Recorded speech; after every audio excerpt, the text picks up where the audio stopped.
China is the most populated nation on Earth and home to a booming organ transplant industry.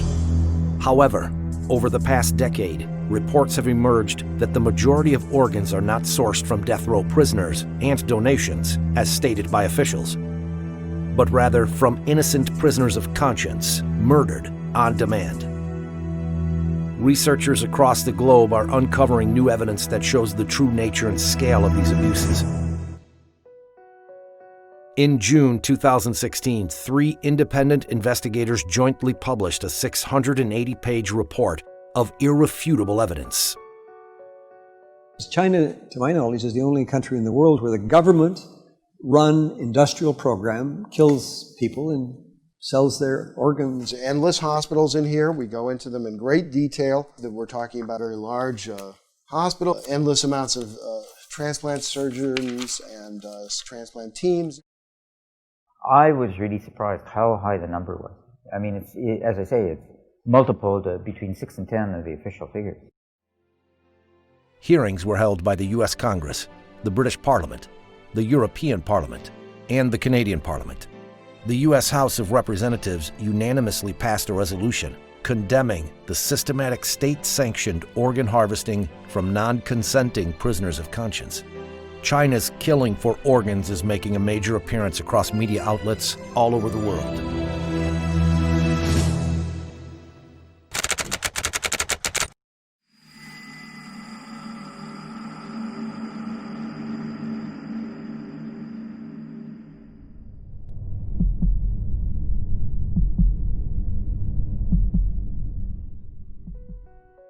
In 2006, it first came to light that prisoners of conscience were being killed on demand for organ transplants in secret detention facilities throughout China. The first 2 researchers to investigate were David Kilgore, former Canadian Secretary of State for Asia Pacific, and David Matas, an international human rights lawyer. When we started in 2006, I didn't know where the trials would lead or what the conclusion would be. The initial surprise and disappointment was that this was true, that it was happening throughout China, and it was happening from 2001 to the date of our report. Kilgore and Matas released their first report in July 2006 and later published the book Bloody Harvest. Around the same time, Ethan Gutman, an independent investigative journalist based in London, he spent 7 years doing his own research before publishing The Slaughter in 2014. We made the point that it was really prisoners of conscience, we believe, are making up the bulk of these organs that are out there. And we came, as David Kilgore and David Matas and I, came to this from the same conclusion from very different, using very different procedures, but we did come to that conclusion. The investigators joined forces, researched hundreds of transplant hospitals in China, and released their new report in 2016. The 3 investigators were nominated for the Nobel Peace Prize for their work.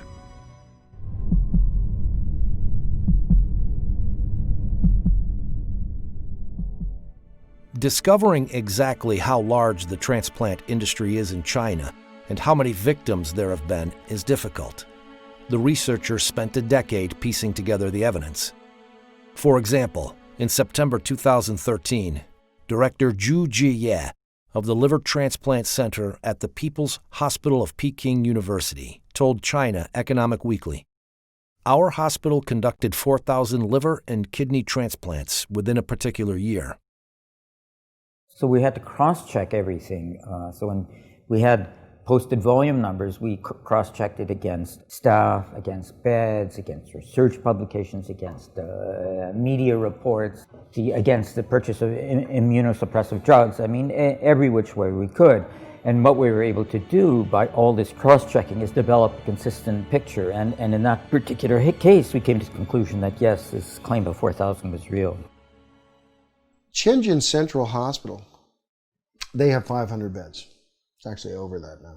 500 dedicated transplant beds. Now, they were claiming in their internal communications at several points to be doing 131% occupancy. What that means, again, 20 to 30 day stay, or what it suggests is they're doing about 5,000 transplants per year. These examples show that China's official claim of 10,000 transplants per year is easily surpassed by just a few hospitals. But these two hospitals are just the tip of the iceberg. The investigators found that more than 1,000 transplant hospitals applied for permits from the Ministry of Health in 2007 to continue doing transplants. That suggests these hospitals met the ministry's minimum capacity requirement for transplant centers it certifies. 169 were eventually selected. If you assume hospitals just operating at the minimums, never mind our actual estimate is closer to 100,000 a year. The researchers found other evidence of a massive transplant system, some of it from Chinese officials themselves. He Xiaoxun, a member of the expert committee of the Human Organ Donation Commission, stated, "The number of transplants increased by 10 times between 1999 and 2000, and further tripled by 2005. That's a 30-fold increase in 6 years." Wu Mengchao, known as the father of liver surgery in China, told the media in 2011, "China now performs the most liver transplants in the world." Since 2000, the entire United States has performed an average of about 6,000 liver transplants a year. This could be matched by just a few hospitals in China. That they had this endless supply of organs available on demand, and the only limit was capacity. And so what you saw after 2001 was this huge building boom. New beds, new wings, new hospitals focused on transplants. And so that the volume, when the system's operating at capacity, increased year by year. The report shows that just the 169 hospitals approved by the Ministry of Health could have performed over 1 million transplants since the year 2000. Many more hospitals were also doing transplants despite not having been certified.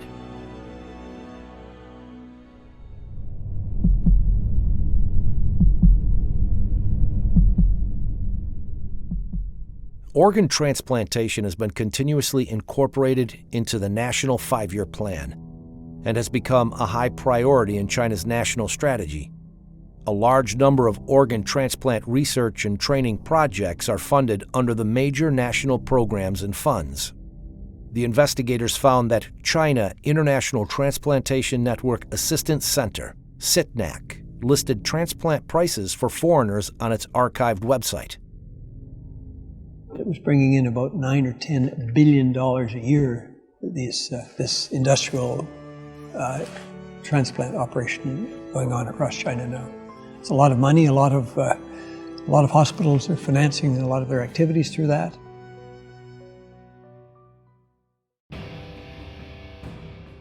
They're watched very, very closely indeed by the top leadership. So they're fully aware of this, as well as the fact that Wang Lijun, one of the Bo Xilai, who was a contender for the Chinese presidency, this was his right-hand man. He was the most famous policeman in all of China. Here he is directing organ trafficking. I mean, he had a center which did this. He was given an award for doing this, and specifically for coming up with a new lethal injection method. He did thousands of transplants by his own admission in the award ceremony. He talks about that. CITNAC website stated, "We need to give all of the thanks to the government for the support extended for our completing such a large number of organ transplants every year. This is a one-of-a-kind in the world."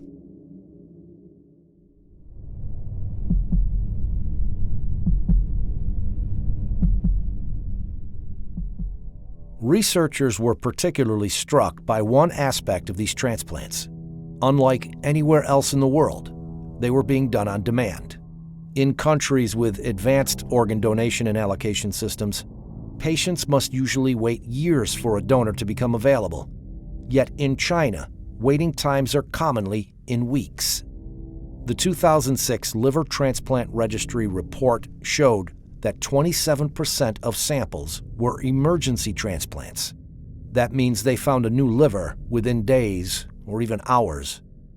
It was back in 2005 when a patient of mine who has been on the top list of patients for human heart transplantation, came to me one day and told me that he was told by his insurance company, his Israeli insurance company, to go to China in 2 weeks' time as he was scheduled to undergo heart transplantation.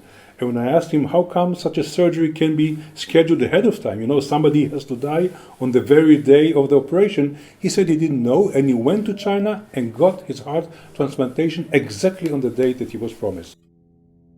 One hospital in southwest China claimed to have donors seeking matched recipients, and also promised, in case of failure, we will continue to perform transplants until one is successful. In 2006, a chief surgeon of the Organ Transplant Center at a traditional Chinese medicine hospital published a study of 50 patients at his hospital who had each received kidney transplants 2, 3, or 4 times. Another example that's I can't get out of my head is a man from a country who went twice to China. First time he went, they brought him 4 sets of kidneys, and none of the 4 was compatible with him. 4 months later, he came back, and they brought him 4 more sets of kidneys, until finally the 8th kidney worked. And when we saw him, he was doing fine, but 8 human beings have been killed. In northeastern China, the International Transplantation Network Assistance Center stated on its website, China carries out kidney transplants from living sources. It's completely different from cadaveric kidney transplants in Japan. Because they have a bank of live donors waiting to get a match on the computer. Like some horrible restaurant where you go in and see a lobster and say, I want that lobster, and the lobster's killed. It's a crime against humanity.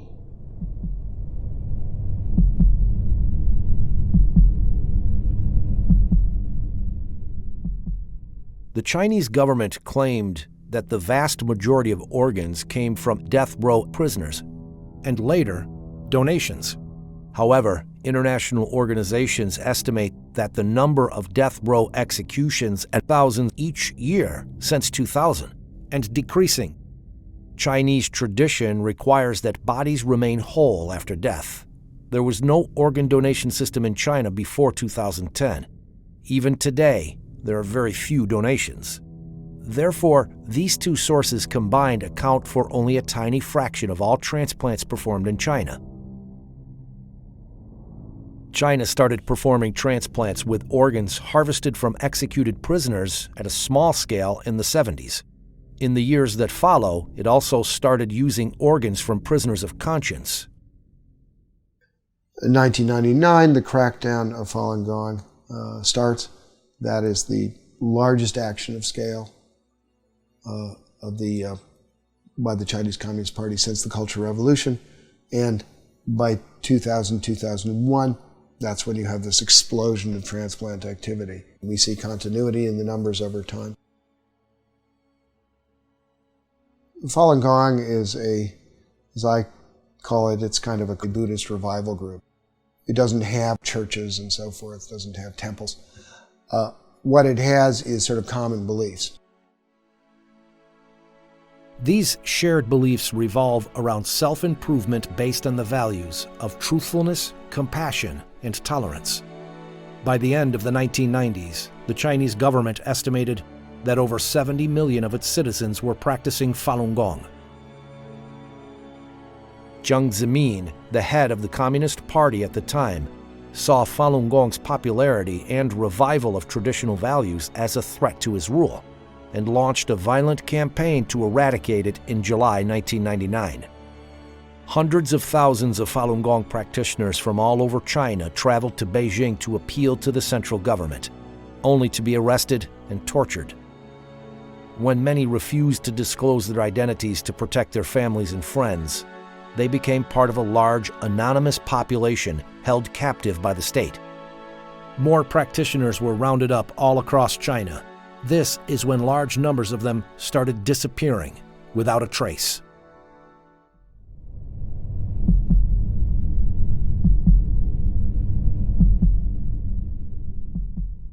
The official line in terms of repression of Falun Gong, the party is bankrupt them financially, ruin their reputations, destroy them physically. So that the vilification is destroying their reputations, the organ transplants is destroying them physically. There's the physical examinations, the blood testing, the organ examination, which have no other explanation than suitability for transplant. It was like convert or die. Convert or die. Turn in your friends or die. That it's state-sponsored genocide. We did not expect, after the Holocaust, to see this kind of medical corruption come round again.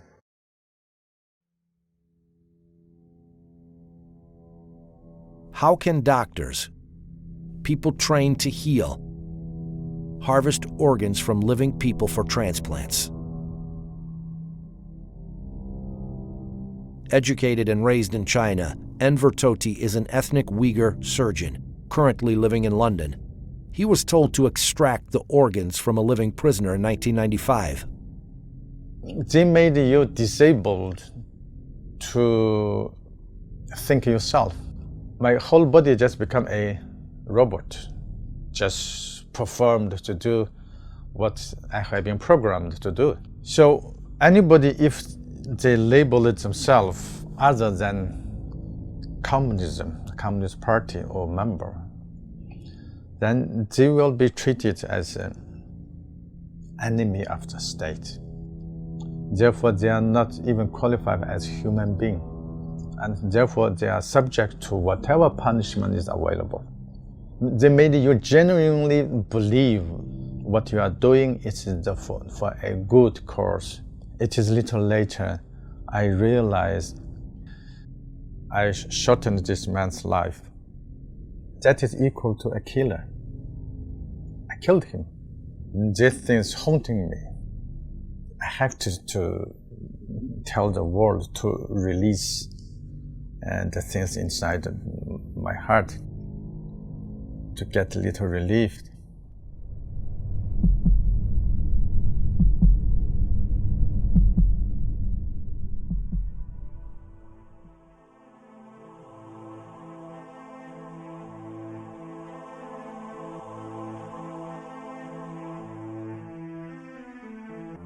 In February 2017, Freedom House, an international human rights watchdog, published its own report on religion in China.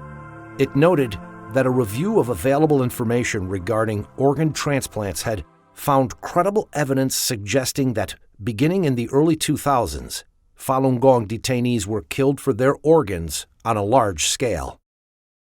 It added that the large-scale disappearance of young Uyghur men, accounts of routine blood testing of Uyghur political prisoners, and reports of mysterious deaths of Tibetans and Uyghurs in custody should raise alarm that these populations may also be victims of involuntary organ harvesting. I think, Gina, the first thing before you believe or you decide whether or not you want to believe is you have to learn the facts. The facts are there, the books are there, the research is there. Read it. Once you read it, I'm sure there will be no other way for you but to believe it. And we have to, I'm talking about the physician, have all to be together in order to stop it immediately. Until 2005, we didn't have no law. I found out that Israeli insurance companies and HMOs have been providing reimbursement, full reimbursement for these transplants of Israelis who went to China and got these illegal organs. So together with my friends, we sat down with our parliament, the Knesset, and in 2008, the Israeli parliament has enacted the organ transplant law, which totally bans any reimbursement of illegally obtained organ transplantation anywhere around the world. And since then, not a single Israeli patient went anymore to China. In addition to Israel, Spain, Italy, and Taiwan have passed laws restricting their citizens from traveling to China to receive an organ transplant from an illicit source. The systematic, government-sponsored harvesting of organs is a monstrous crime. I strongly believe that the 17-year campaign to eradicate Falun Gong will be seen as one of the great shames of recent Chinese history. Since I've been a student of the Holocaust, I feel that to a certain extent, what we're seeing is just a continuation of what we saw there in another form, which is the endless and bottomless depravity of human nature. I mean, there's no limit to the form of evil that people can sink. When I was writing The Slaughter, I sometimes said, oh, I'm writing history, and then at the end of it I realized I wasn't. It was actually still going on. This is a new form of genocide, and it's using the most respected members of society to implement it. This is one of the central tests of our time. We can't avoid this any longer.